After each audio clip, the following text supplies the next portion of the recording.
stuff. Unfortunately today we're not going to be doing Scotty Does Fun stuff. We're going to be doing Scotty Does a Terrible Chore. I have tent caterpillars.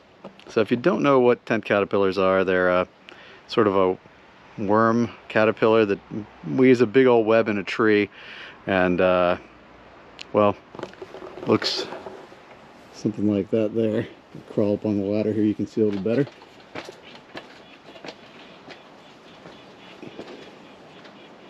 So you can see right there, that's a mass of tent caterpillars.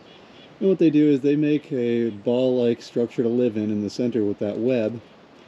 And then over time, as you can see, the tree starts to die anywhere that web is in place. They partially eat it, and then they partially just net it out and kill it. So everything in there dies. That's the only spot I've found on all my trees, thank God.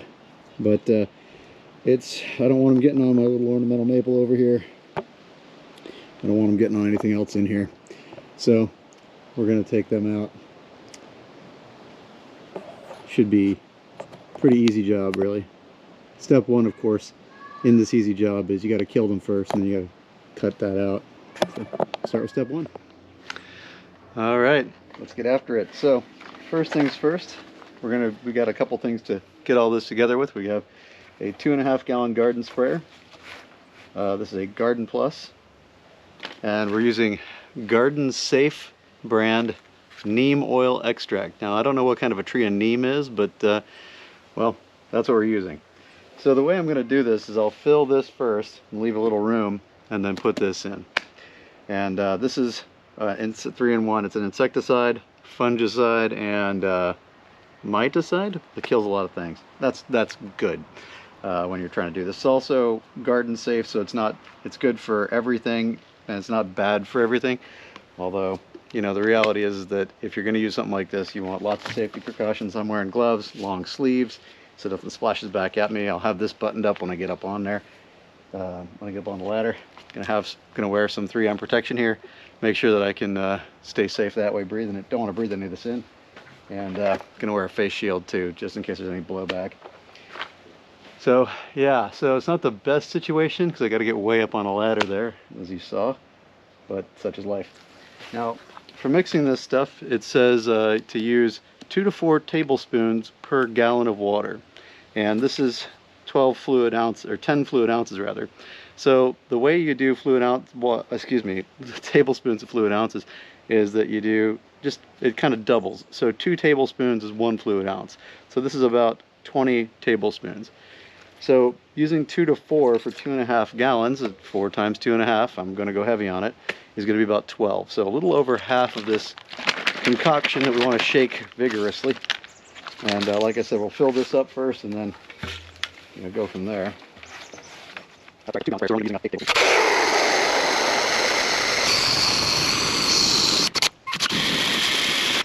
Right. We got that right up the 2-gallon line. Doubt you guys can see that, but inside of here. Anyway, suffice it to say it's up to the 2-gallon line. So we need 8 tablespoons out of there.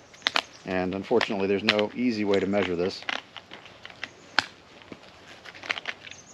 So, again, when you're popping this stuff open, it's okay if you got gloves to stick your finger in there, but aim it away from you so you don't end up eating it.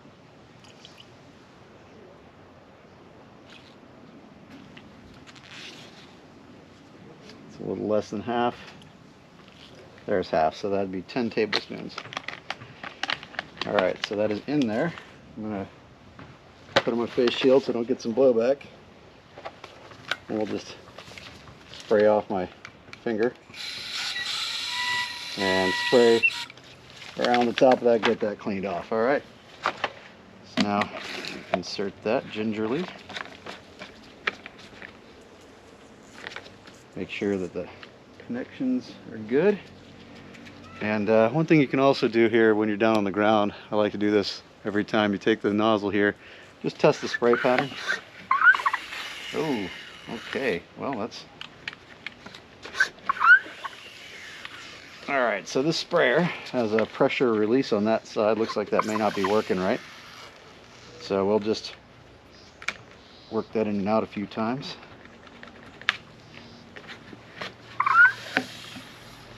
Okay, that's probably going to be an issue, so I'll probably have to take that apart, but it's enough. I can sort of pump it a couple times and get the spray going. So we want to test the pattern, make sure it's spraying as expected. And well, I'll go fix this, and the next time you see me, I'll be wearing all the gear and heading up into the tree.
If you got to do this job, that's how you do it. Kill those bugs, keep your garden safe, all the things. Thanks for tuning in.